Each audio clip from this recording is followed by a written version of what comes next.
Hi, fifth grade distance learners. Hope that you are having a good school year, although a very different one so far. For Spanish, just a reminder that our class meets on Wednesday and Friday.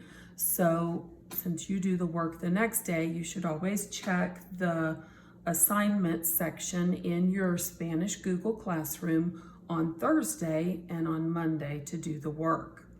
There are 2 assignments there that need to be completed if you've not already done so. Some of my distance learners have done it and some of them haven't. So be sure you don't get behind. You need to get caught up on those, and then let's move forward.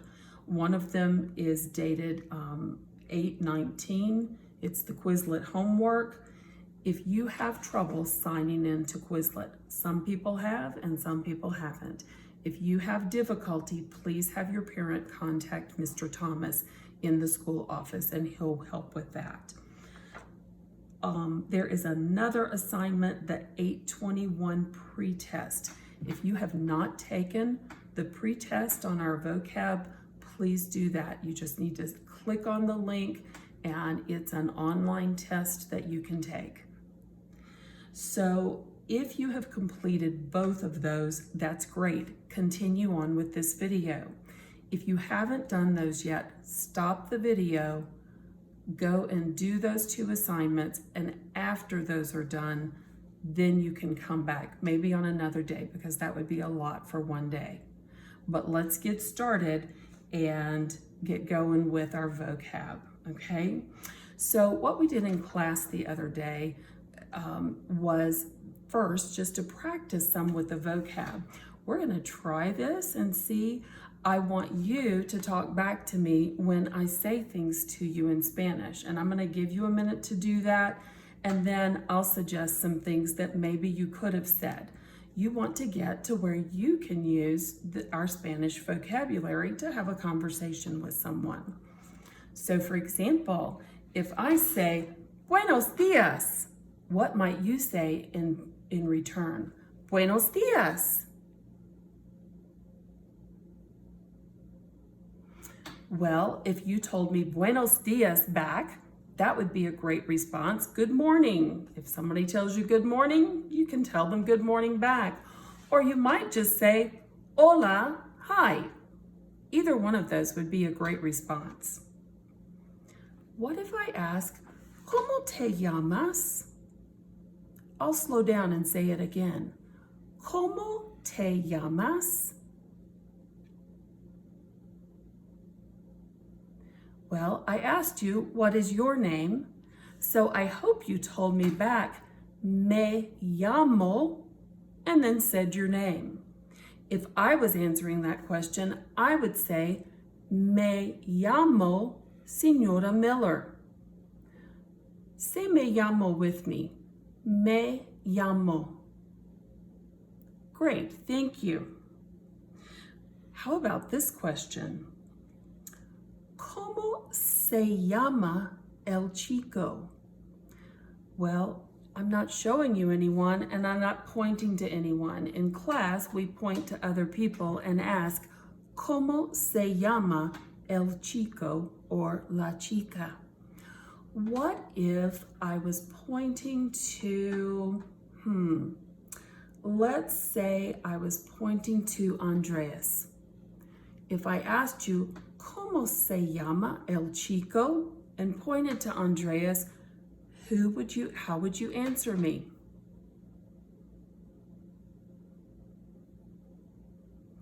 I'm hoping you said, se llama Andreas. His name is Andreas. Se llama can mean his name is, or it can mean her name is. So if I pointed to Kate Menning and said, ¿Cómo se llama la chica? How would you answer me?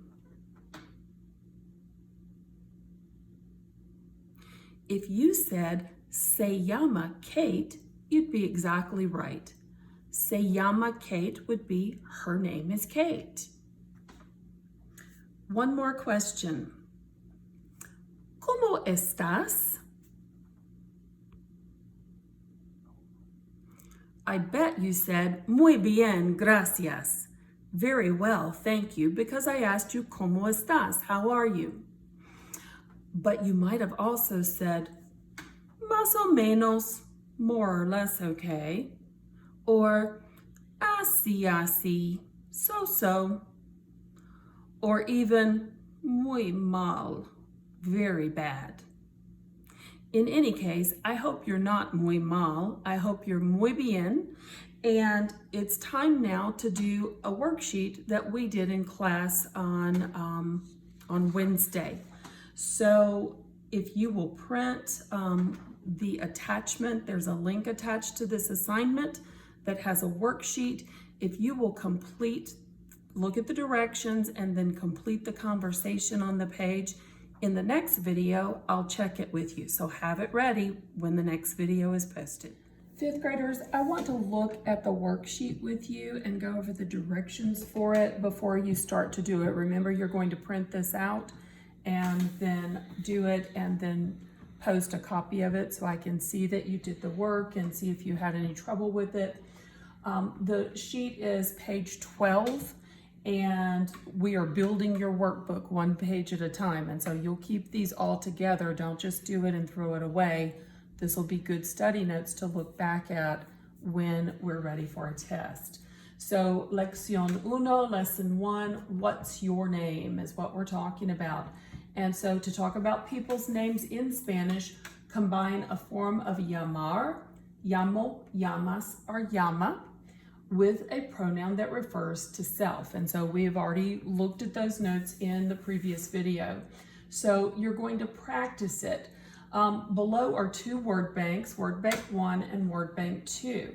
It says choose one word from each word bank. So one word from here, one word from here, that will work together to say the English expression and type them beside the arrows. It says type them, but if you're going to print it out, you can just write them beside the arrows. So here we go. My name is, which also literally means myself I call. You're going to pick one word from here and one word from here. If you are struggling with this, I would suggest you try these four before you move on with the rest of the sheet. Go to your vocabulary sheet and double check yourself. Be sure you got the correct pairs. It makes a difference. In the second section is a practice it section. Two people are talking, two students, Juan and Leticia, and you can tell Juan is saying this and then Leticia. You just need to fill in the blank to correctly complete the conversation. You can use the word bank, the two word banks from up above, to have your words in front of you to be able to complete this section about the conversation. When you finish the blanks, you are not finished with the page. Okay, there's one more direction at the bottom. It says translate it. Remember from the previous page we discussed in the first video that translating something means saying what it means in another language. So in the open space beside the conversation, let's look at what we're talking about. This is the open space beside the conversation. That's where you're going to write what each line means. Okay, it's in Spanish, and then you're gonna tell what it means in English. And you don't need to do a literal word for word translation. Just use the words that we would use in English to say the same thing. Also, the last line here says, es mi hermana. You may not remember, but you did study hermana with maestra, and hermana would be sister, just as a reminder, okay? So I'd like for you to do this, and then in the next video, I will go over the answers with you. Be sure you do the work before you look at the next video. It doesn't really do you any good, and it won't help you learn how to do this so that you're ready for a test or ready to use it when you need to talk to someone who speaks Spanish. So be sure you do the work first, and then you'll look at the next video to check your work.